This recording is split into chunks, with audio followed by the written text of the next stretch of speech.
kanaan booda kanas qopheeffadheen jira. Asitti daakuu qopheeffadhe asitti lukkuu qopheeffadheen jira.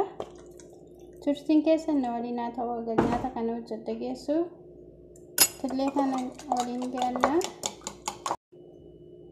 Ashamaa harkifuuni jirra jirtu ati koo inni godhuudha nyaata wayiiti. Nyaata maal akka ta'e anumatti turtii keessanii. Killee kana saanii kanatti buufadhaa jechuudha. Kanaan booda godha kuni lukkuudha. Egaa killee tokko qopheeffadhee jira. Amma killee kana cabsee sin agarsiisa. Killee kana cabsee maalitti naqa saanitti. Ashamaa harkifuuni jirra jirtu ati koo inni godhuudha nyaata wayiiti. Nyaata maal akka ta'e anumatti turtii keessanii. Kanaan booda kanas qopheeffadheen jira. Asitti daakuu qopheeffadhe asitti lukkuu qopheeffadheen jira. Turtiin keessan na waliin haa ta'u nyaata kana hojjedhe geessu killee kana waliin gaannaa.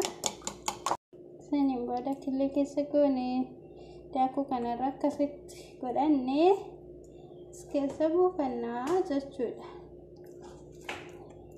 Nyaata baay'ee ajaa'ibaati. Itti fayyadamaa.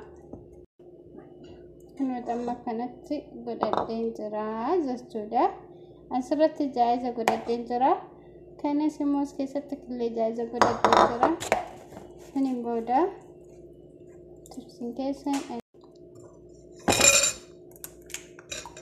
killee kana saanii kanatti buufadhaa jechuudha.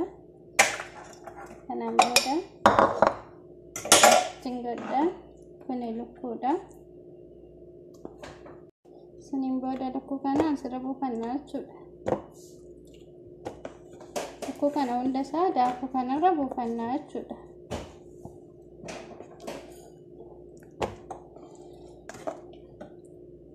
Egaa killee tokko qopheeffadhee jira. Amma killee kana cabsee sin agarsiisa.